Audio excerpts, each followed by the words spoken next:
Good evening, everyone. It's 6 o'clock, August 28th, 2024. This is the City Council work session.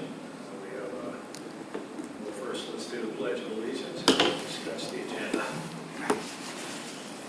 Pledge allegiance to the flag of the United States of America and to the republic for which it stands, one nation, under God, indivisible, with liberty and justice for all. Ray, would you please call the roll? Councilmember Frank Bankert. Present. Councilmember Lloyd Roberts. Here. Councilmember Kim Shaw Elliott. Present. Mayor Dave Gaddis. Here. City Manager Kyle Riefler. Here. And City Attorney Randy Mora. Present. Thank you, Renee. All right, we have one item on the agenda, which is to review and discuss the draft interlocal agreement with Bel Air Shore. The first thing that I'd like to do before we get into this is I'd like to get the city attorney to remind us why we're doing this. Thank you, Mr. Mayor. So this story starts, depending on how you choose to look at it, somewhere around 70 years ago, 21 years ago, or just a few months ago. I'm going to start from a few months ago. A few months ago, at the end of March, in my office, I received correspondence from the then town attorney for Bel Air Shore, the title being Ray, Bel Air Shore and Bel Air Beach Interlocal Agreement, and it went on to identify a series of purported disputes between the communities, one having to do with the recovery of attorney's fees in connection with litigation to which the city was not a party, and the other having to do with parking permits and the like. Once I had an opportunity to analyze the issue within a week or so, I attempted to reach out to their attorney and learned that the town attorney had separated from employment with their firm. They had a new attorney. But I did bring this to your attention in April. And as we talked about it in April, my recommendation to you was my request of you was to give us an opportunity as communities to see if we could find a solution. I'd already been in contact with their new town attorney, who was not taking a firm stance on the recovery of attorney's fees and was not, and admitted that the issue of the parking dispute was a policy one that maybe will be reviewed in the context of the existing interlocal agreement. When I say this story could start 21 years ago, your last interlocal agreement with the current and operative interlocal agreement between the two communities dates to 2003. When I presented this, the general consensus direction of the body was, let's see if we can work this out. We can do better than the agreement we have. I don't think there was anybody who felt otherwise based on the statements made. Now, what better means, of course, the devil is in the details. And so what I committed to you was give me some time to talk to their attorney, to talk to your city manager, so I have a better understanding of operationally what is the dynamic between the two communities relative to these properties, to unwind some of the history. I also took that time to meet. I met with Member Bankert and a member of the public who had a keen interest or an acute interest in this issue. And I took the sum total of that feedback, and as I committed to do for you, I came back with a draft proposed interlocal agreement. It was in no way, when I presented to you last month, and I presented that to you in advance of the meeting last week, but also at the meeting last week for the first time publicly. And that has more to do with the fact that you are a governmental entity, and the only time I can talk to my client as a whole is in a public meeting. And so while I understand there was some umbrage, concern, reservation about the pace at which we were moving or how it had been presented, it was really an attempt at transparency to say, here it is. You just got it last week, but here it is for the public to see. Give me your feedback. Is this a good start? Do we need to? I was not seeking at the time, some kind of, blanket blessing of it, but rather some guidance and feedback, because I went with no real direction except let's do better. I did look at, again, the historical documents, which is reflected, and I provided those to you as I got them back in April and May. And so I set forth that draft. In the draft I did, which, by the way, is stamped draft. You rarely see me do that. I wanted to make it very clear this is in no way something that the commission or council has minted or has gone anywhere else. This is just my work product for your review. It's brief enough that Mayor, if I may, I'd like to just briefly go through it to explain what it was I submitted substantively to you upon your request that I followed up. And I say that because often, especially in this job where there are so many action items, unfortunately sometimes things get lost in the ether of all the things we're committing to do in a year or a month. I wanted to make sure I know that this is important enough to this community that it could not get lost in the milieu of tasks and budget seasons and the like. And so I ensured to present it, and so what you have before you is a proposed document that's 9 pages. It has not been approved by this council yet in any form. It has not been reviewed to my knowledge and approved in any, or commented on in any way by the other community, Bella Shore. Their town attorney is aware of the document, but that's just an awareness of it as it is a public record.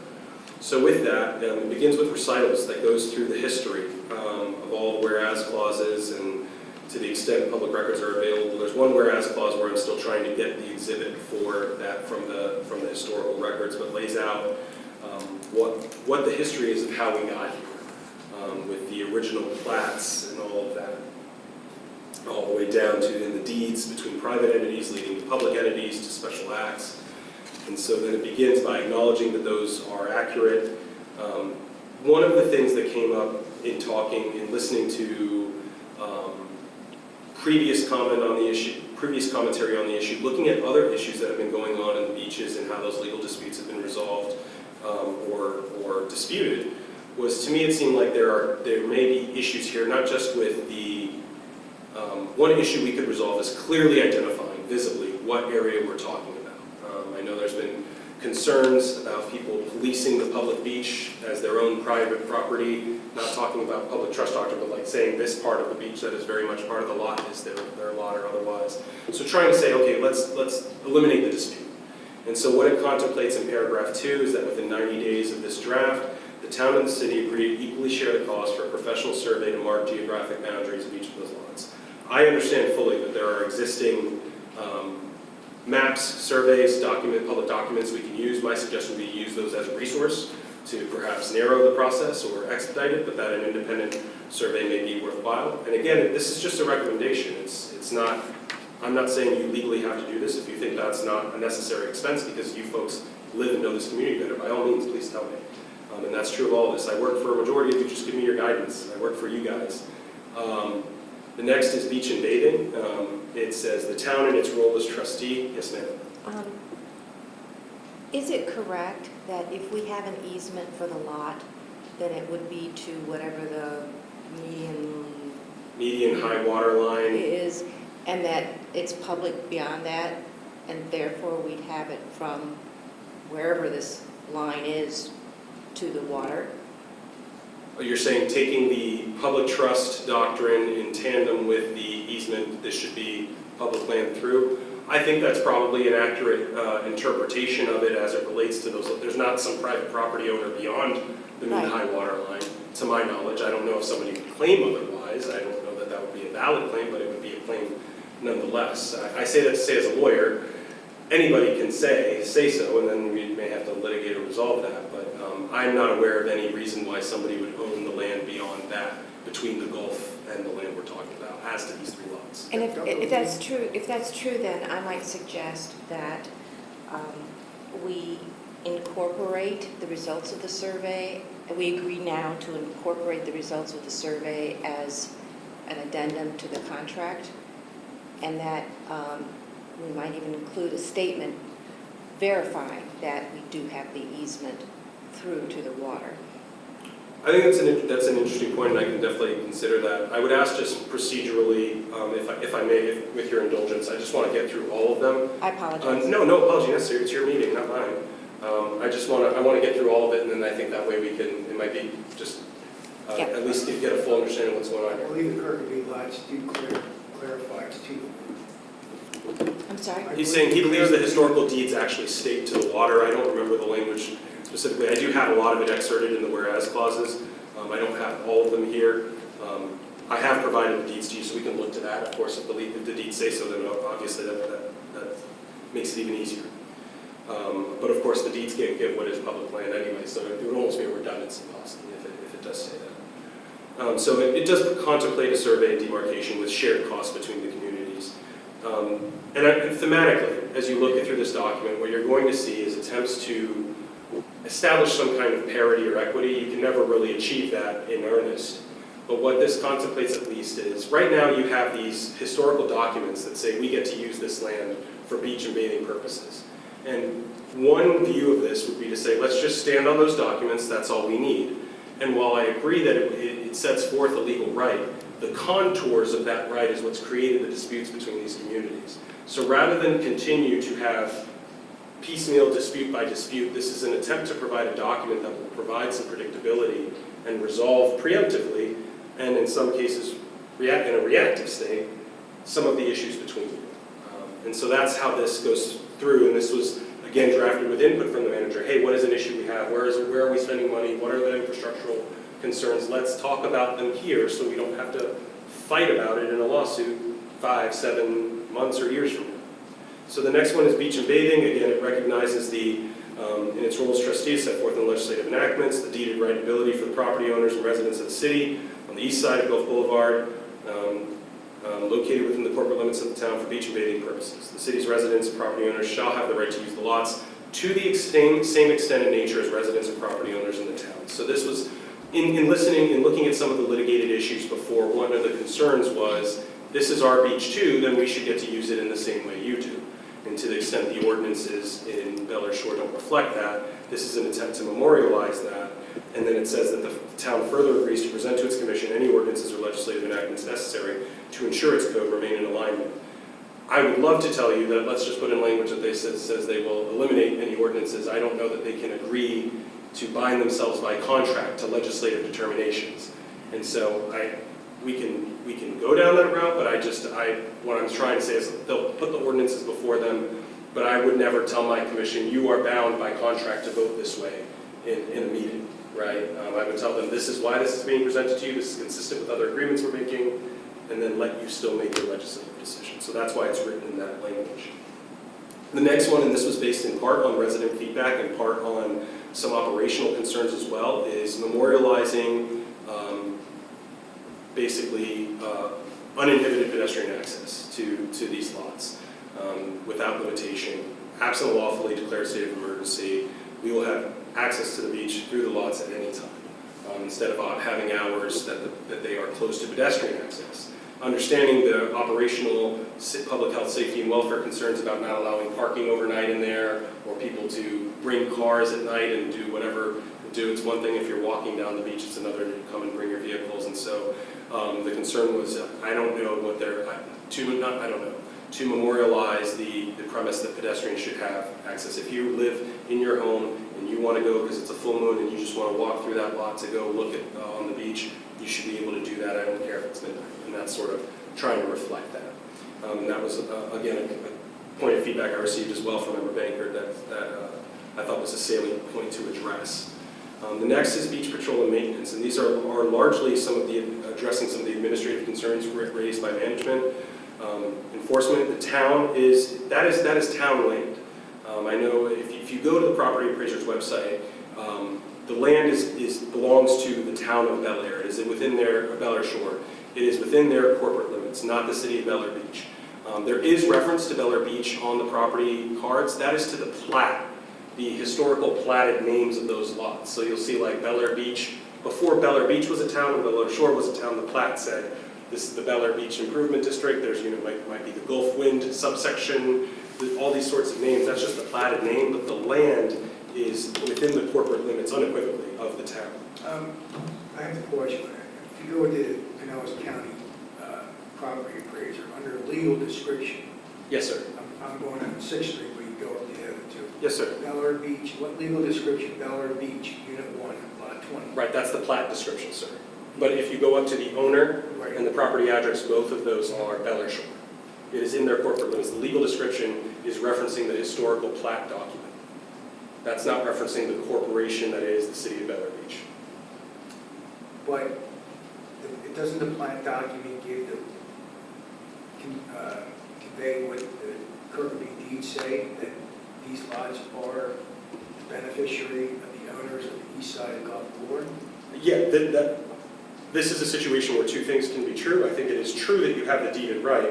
I'm saying the legal description is not what's giving you that right, that what the deed is giving you that right. The legal description just reflects the moniker given through the plat documents. the legal description is not reflecting what is given in the deed. The legal description is quite literally that. It is the description that we have given it as a matter of law, but the description is not conveying the right. The deed is the legal instrument conveying the right. I'm confused. I know nobody pays taxes on these lots, so. Yes, as they are part of the town. The legal description is different from the owner and the grantor of the easement. Who's the owner? The Bel Air Shore. grantor of the easement, and that is Bel Air Shore. I don't know. if But that's true. but that original, what he's saying is that original deed, Bel Air Shore didn't exist, so that name wasn't used. But the entity that conveyed that ended up being Bel Air Shore. Bel Air Shores, before these lots were created, was the town of Gulf. And when Bel Air Shores was created in the legislature, I think in 1955 or around there, they were granted, taking over as the trustee to the beneficiaries of the east side of Gulf Pool. That's my problem. So historically, and again, you can look to the whereas clauses, in February 1948, Kirkby executed a conveyance to the Bel Air Beach Improvement District. In 1955, Florida legislature adopted Senate Bill 964, establishing the town of Bel Air as a successor to the Bel Air Beach Improvement District and the predecessor to the town of Bel Air Shore. So if you're tracking that chain of existence, it goes Bel Air Beach Improvement District, town of Gulf Bel Air, town of Bel Air Shore. So ultimately it flows to Bel Air Shore, but it has a responsibility. You still, that doesn't mean you're without. When we talk about property rights, forgive me, a slight injury here. When we talk about property rights in the law, we describe them as a bundle of sticks. You can not necessarily own property and still have one of the sticks in the bundle. So you still have, though Bel Air Shore owns the bundle as a whole, you still have the right to use one of the sticks in that bundle. And I think, that's what's at issue. and what this issue in part addresses is, regardless of who owns it, that piece of ground is within the geographic jurisdiction of Bel Air Shore. Correct. And they have the right to enforce their law. Their codes in their that town. space. They do? Yes. So they can circumvent the plat or the Kirkby deeds? That's not, no, sir. You're taking the statement. Randy, you need to take a break. Yes, if I could just have a moment, I need to get a paper towel.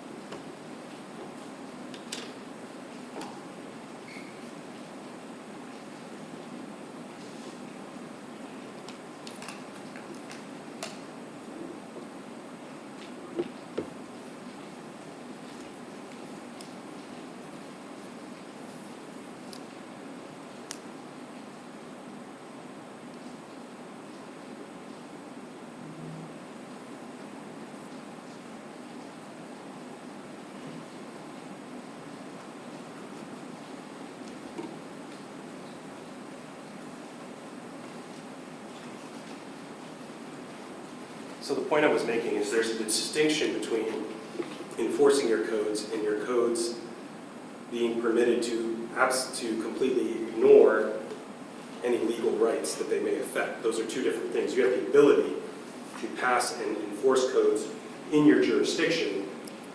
Nobody is saying that they have the unequivocal power to ignore the legal rights related to any land in their corporate testament. Just in the same way that the city of Bel Air Beach can enforce its code in its city, but we can't go into your house and invade on all your private property rights. It's still your land. Yeah, but the deeds are a license issued to the people of Bel Air Beach.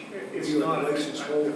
I think what you're saying is not, I think the way that you're interpreting it is that no holds barred, we can do whatever we want to on that land. And I didn't say that. that's not I'm not saying that. realistic at all. No, I'm not saying. It's saying that we have access to the beach on that lot.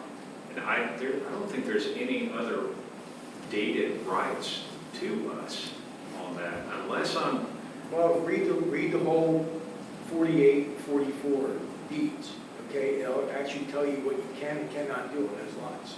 Right, and this recognizes that, and I don't know that we're going to resolve this in this moment. I prefer the opportunity to continue to explain how this document contemplates the resolution of these issues, and we can decide you can decide as a council whether that's the direction you want to move in. I think it'll be a very difficult proposition to sustain without challenge. Well, hold on one second. Yes, sir. Let me interrupt you here. Okay. Mr. Banker, you've read through this entire thing. You know the entire history. And it sounds to me like your opinion has already been made on what you would like to do with this. My opinion, Well, hold Okay. on. Let me Don't- ask a question.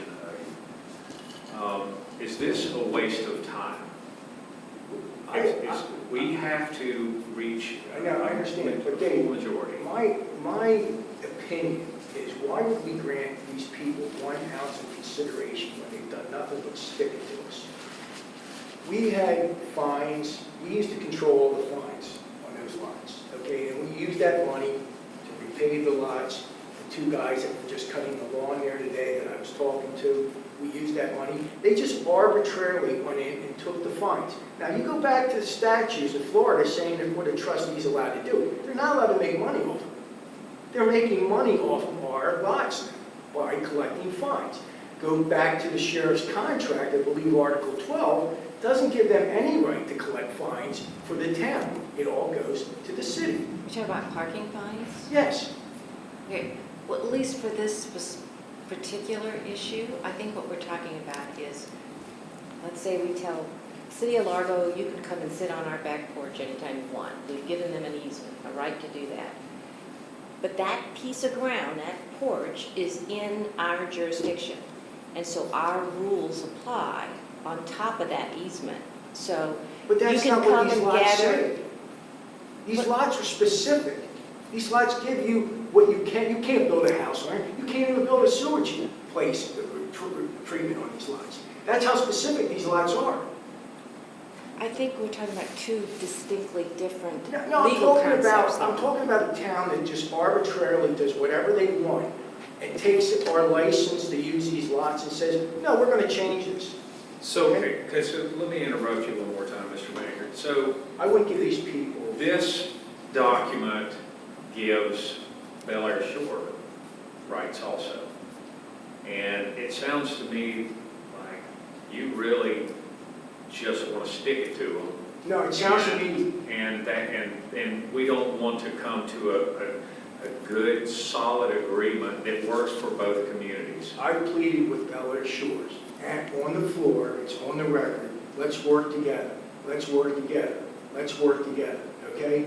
It's going in this year and out the other way. Just last month, Mayor Bloom, when he was questioning Captain Minor about the sheriff increase, said we're going to get rid of you because 99%, and I have this on a record, 99% of the problems that we use the sheriff are is because of Bel Air Beach. 99% were the problems. Well, I go to those lots, not every day, but probably 2 or 3 days a week. I find people parked there with Bel Air Beach tags, but I find people parked there without Bel Air Beach tags. So who's causing the problems? Not the Bel Air Beach residents. Then I hear Commissioner and this document Story- seeks to address that, sir. But then I hear Commissioner Story, we're going to tear up the paving, we're going to put in range finders and make sure people aren't sitting here, sitting there. You know, like this to them, all right? And that's what I meant. And I wouldn't give these people an ounce of consideration. I think that's pretty clear in your policy stance, and as a policymaker, you're free to adopt that stance. My job for you is, as a risk manager, to attempt to provide you solutions. And so what I would say is, if we adopt as a community the stance of we give no quarter, we give not an inch, which is certainly a policy position, if we adopt that, we can fully expect to continue to have more of the same, if not worse, problems. And if we Randy, we're getting nothing but problems. We're getting residents that are being ticketed because they're parked after dark. and I'm trying to solve that in this. But what I'm saying is we need to take them away from the trust, we need to remove them as a trustee. That's the solution. You know, you're echoing what we've been hearing for the last 4 years. You're saying the same thing that that Joe Manzo said, exactly. And you know, that's your opinion. I agree with a lot of what That you is said. your opinion, and that's his opinion. It may not necessarily be everyone else's, but my point is what I'm that saying is- if this is your stance, and this is a waste of time, let's not waste everyone's time and go home. Okay, but what I'm saying is, this council, I believe, does not have the right to negotiate and give away parts like this document gives Bel Air Shores. I'm a landowner, you're a landowner, you're a landowner, you're a landowner, okay? Bel Air Shores doesn't have the right to use these lots. It clearly says in it, these deeds.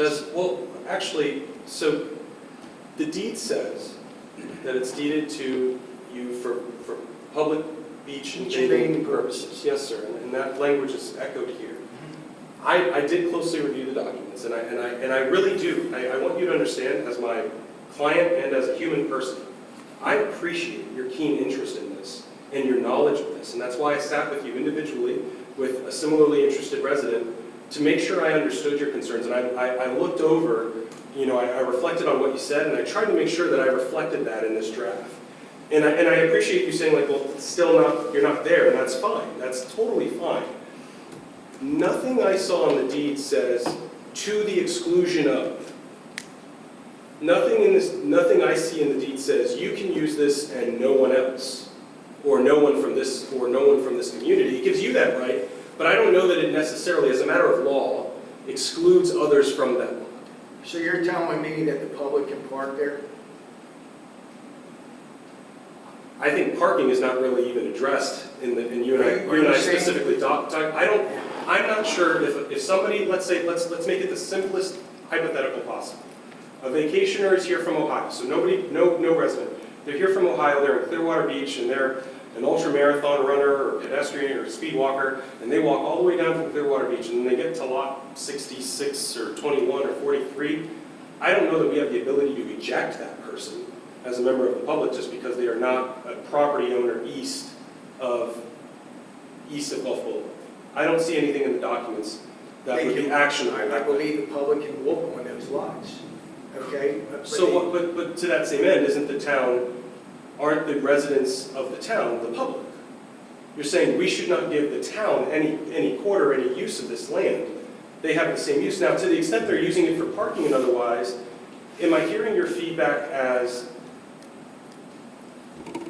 we shouldn't resolve this dispute, or we should resolve this dispute in a way that makes sure the town itself never parks any of its vehicles or that of any of its contractors, agents, or otherwise in those lots ever again? Randy, I put on the floor in those meetings, let's work together. Those lots are very seldom full parking, okay? Even with construction loans. I was a construction loaner. I would be glad to be able to park and walk to my work site, okay? With my Yes, sir. car, okay? But when you have a town that does nothing but stick it to you, why would we grant them any courtesy? So there's a dissonance in what you're saying, sir, because what you're starting with is I've gone there and I've said, let's work together, right? And at some point in the past, not too distant past, in 2024, I know you went there and said, let's work together. And you had what felt like at least constructive conversations on an individual basis with even some of their officials. And because of actions that have been taken or statements that have been made by individuals in that time, you are now at a point of, what I'm hearing is you no longer wish to. You said, I went to them, they made me mad, and now I no longer wish to have a meaningful discussion. I always leave the door of opportunity open. So, okay? and hearing that, I would say the opportunity is starts with a document like this. Why haven't they presented us something? They had it, and I'm not against Mayor Bloom. They had a great mayor. Mayor Schmidt was a great guy. He wanted to work with everybody. This is not productive to talk about why they did or why they did do something. I was asked to present a document. I would like to recognize Mr. Roberts while we're here because he's had his hand raised for about Thank you, 10 Mr. Mayor. minutes. I would like to echo what you previously said. Mr. Bankert has every right to take whatever stance he wants to take. I think a couple of times I've heard him say that he really doesn't even want to have an interlocal agreement with Bel Air Shore. That's fine, again, that he can do that. But now we know that we need 4-0 on anything that we vote on as we stand today. And like you just referenced, Mr. Mayor, if this isn't going to happen because Mr. Banker doesn't want to really have an interlocal agreement with Village Shores, then I, with you, I don't want to waste I time. want to have an interlocal, I never said I don't want to have an interlocal agreement. I want to have an interlocal agreement that the beneficiaries of the east side of Gulf Boulevard are awarded their rights, and they're not completely arbitrarily removed going down the road, which they have been in the last 10 years that I've lived here. Can I suggest just this, that we all recognize your concern, and it seems to stem largely from parking issues and things like that, but let's just walk through this and understand Kim, I what's don't know being how often presented. you use the beach. I use the beach frequently, okay? And I've had residents that came to this hall before I was on council, went to Lynn Reeves, I don't know if you were around. They're sitting on my property, okay? This is before Hermine came. Yeah, I remember, Okay? yes. And then you had the jackass that put the sign up on this wall saying you're not allowed to sit here, all right? This is the mindset, okay? I understand. And until that mindset's removed, I don't want to do anything. Well, if we can recognize your opposition to any agreement at all, can you listen to what is at least proposed, What's wrong with and this? then we can talk through? But we now recognize we have the potential of a stalemate here, but we'd like to walk through this, understand what Randy has developed. I think we all have some input and some suggestions for the agreement, and let's just kind of walk through it and see if we can get to a point of agreement. I'm just saying, if this council gives up one piece of those curb deeds, there'll probably be a suit. I'll go one better. I think if we do anything on this issue, we're probably likely to see litigation. I think that the parties, that there are parties on both sides of this issue that feel very strongly. I think even in the absence of action, we're likely to see litigation because of the disputes that are arising and whether one person perceives the deed granting a right for the use, to use the same for beach purposes or beach and bathing purposes, depending on which lot you're looking at. I think that the ambiguities that that language leads itself, that a void sufficient to be filled by litigation at some point. And we've already seen some of that. And unfortunately, for whatever series of reasons, the last set of litigation did not definitively resolve that, and so the question stands. I work for you guys just tell me what you want to do tonight. Well, I'm looking for a consensus. Do we keep hashing through this, or is this a waste of time and let's go home? Because I do not want to hit a brick wall every 5 seconds while we're going through this about how we're getting screwed. I'm just over it. And I understand that there's hard feelings in both communities. And what we're trying to do, the whole purpose of this document was try to put that behind us and move forward with a fresh start. And if the community is not willing to do that, or even one member of the council is not willing to do that, this is a total wasted exercise, and I'm not wasting my time doing it. If it's that hopeless, then I don't want to be here. So I would like to find common ground on this council, because we generally work well together, and I know that this is a sore subject.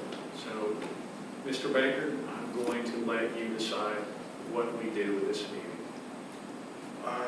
I would like to proceed with an avenue of maybe Randy taking legal action, removing them as the trustee. How hard would that be? I'm going to start with hard, just as it's not a thing that happens often. What that looks like, I've never once researched into that. That's a different kind of action. What I can tell you, I have researched this. If we were to bring suit against Bel Air Shore, there is a specific statute for interlocal governmental litigation and disputes. that statute requires us first to have a series of meetings, and there's a whole process of what's noticed and on what timelines A, B, and C have to happen before you ever get to an actual lawsuit. And I can provide you, subsequent to this meeting, research on that if that's the interest of the body of what happens. The reality is you're whether by action or inaction, it appears we're headed in that direction as an event horizon. So I can tell you statutorily, we would have to have joint meetings between both bodies where we discuss this. We have to have good faith discussions. I'm trying to remember if it has an arbitration element to it, as there, like you see in Fluedra and other dispute resolution statutes. But suffice to say, there's a specific statute. We would have to go through several hearings before we could ever just file. So we could not run to the courthouse tomorrow. And so, obviously, a lawsuit like that would draw a lot of public attention to both communities. It would make it all the way to the state level. Do you Absolutely. agree? I mean, yes, and we'd have to report to certain state entities the existence, I believe, and don't quote me because it's been a while since I looked at the statute, I believe we have to tell DOR or somebody else. But yes, I think it would be a high-profile item. It's not common that communities sue each other. Usually we're able to find some kind of solution, and I can, I think in our current landscape where there's certainly, and this is purely speculation, just observing as somebody whose entire livelihood is in this political realm, I think in the current socio-political environment where you're seeing efforts at the legislature, they're doing studies about dissolving communities in Manatee County, beach communities. A former mayor of a city here in Pinellas County wrote an op-ed piece about how there's too many cities on the beaches, we need to get rid of some. And I think the inability for two cities to resolve a dispute would contribute to that narrative. I'm not saying that's not reason to do it, but I think it would contribute to that narrative and certainly draw some ire that way, but that's just... I had a meeting last night in another community on a very contentious issue, and I feel the need to say this now to get ahead of a narrative that emerged there. My job for you is I'm a risk manager. That's really all I am. I don't know, insurance agent, whatever. I'm a risk manager. I look at a map and tell you, I used the same parlance last night, here be dragons. Some of you are prepared to slay dragons, some of you would rather find a route around them, some of you would rather go to the other side of the map. That's your risk tolerance. And as policymakers, you guys are asked to find some kind of collective risk tolerance. I work for you, you tell me what to do. When I tell you things like, hey, there's an emerging narrative out there that's this, I'm not telling you don't do it because of that. I would hate for my clients to make a decision from a place without information. As much information as I can give you, that's what I seek to do. So the moment I started researching this and got all the deeds and everything in one place, I said, here you go. You're my client, here's the information. I'm not the filter, I'm not your preacher and pastor who tells you these are the sacred words and you must listen to me. Here it is, reach your own conclusions. And so that's my aim.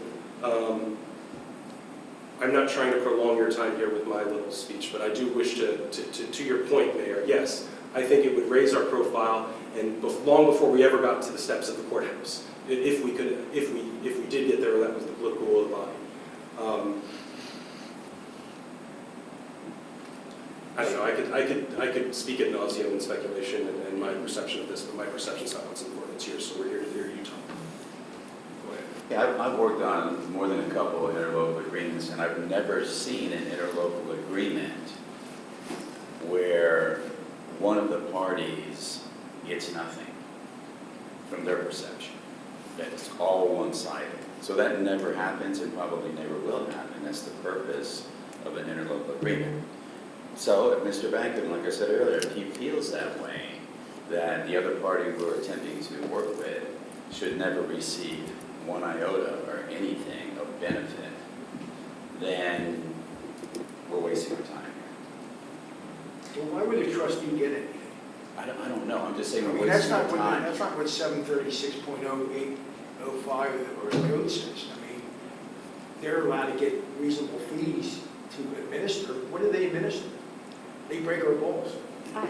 This is supposed to fix a lot of your complaints. I mean, you're not even getting to the first page of it. I've read the whole document backwards, forwards. I don't see how it gets us anything because there's no fines or penalties in this thing. Frank, but that's another issue. That's something that can be added if need be. That's part of the discussion.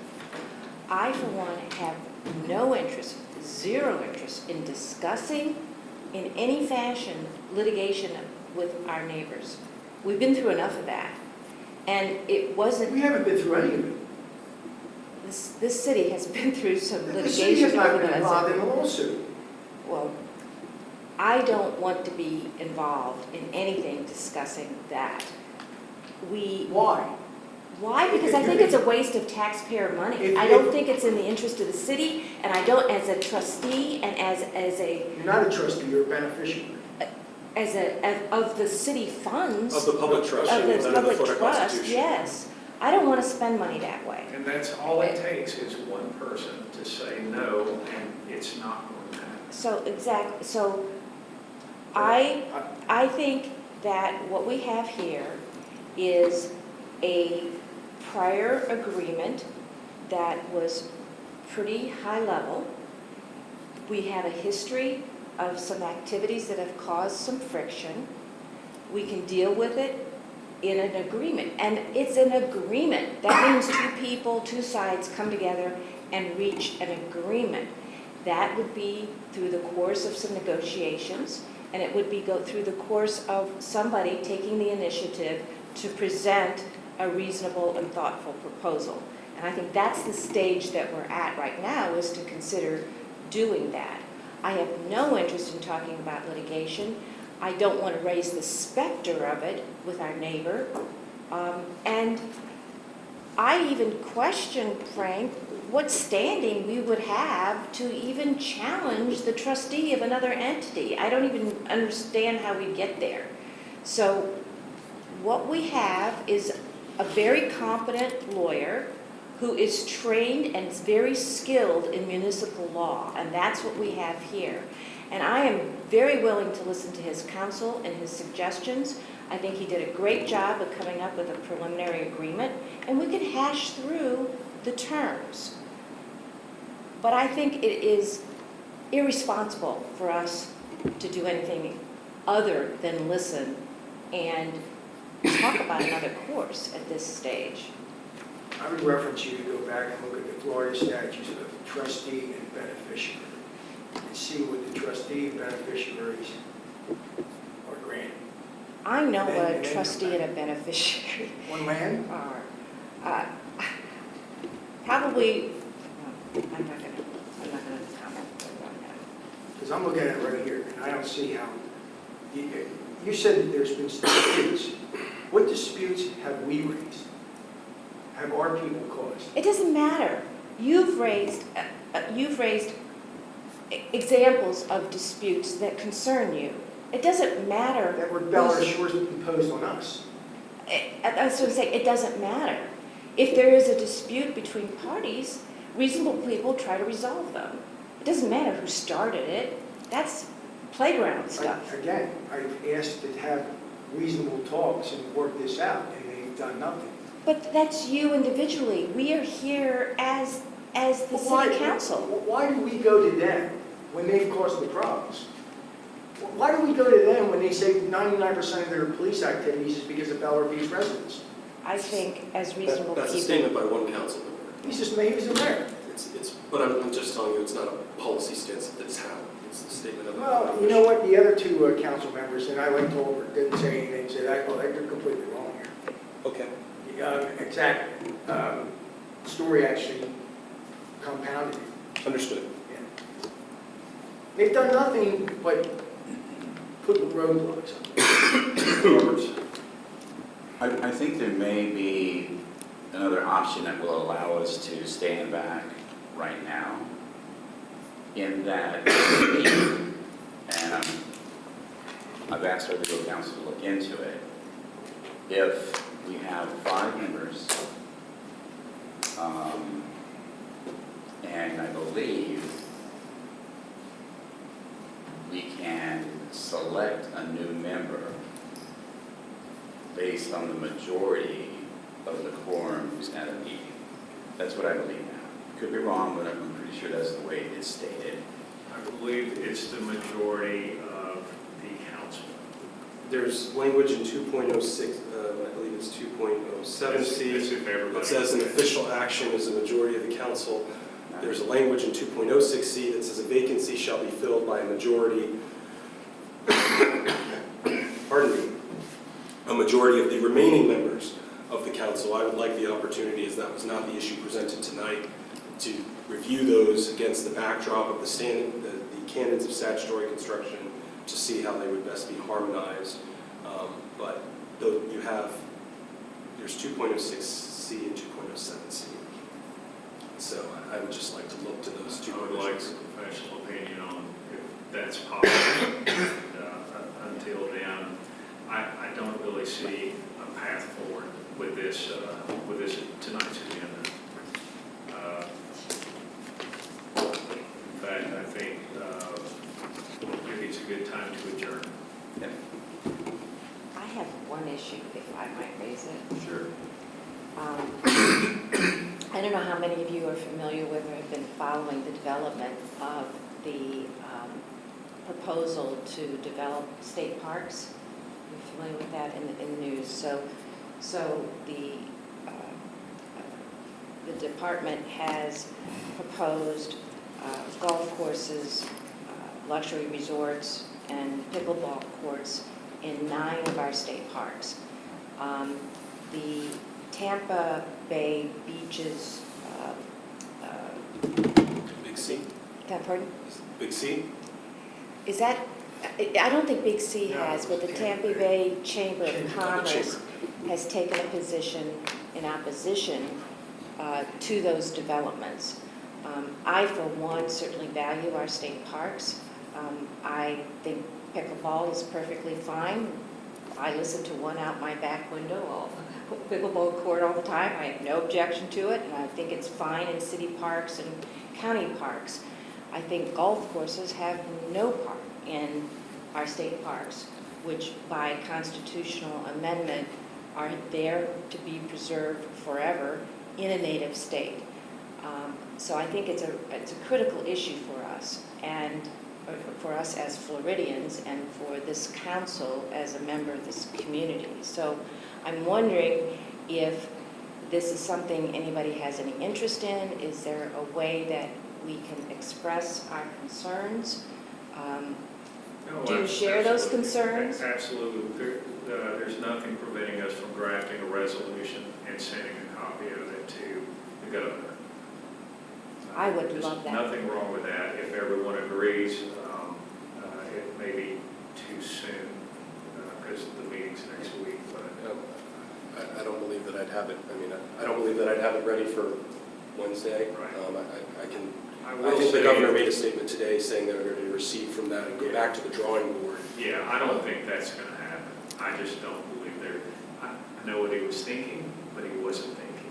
And so, with all the blowback that's happened and all the media attention, and everyone screaming at the top of their lungs, I can't see it.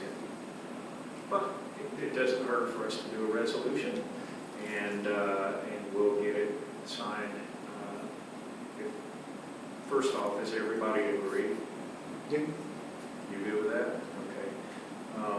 Mr. Moore, if you could.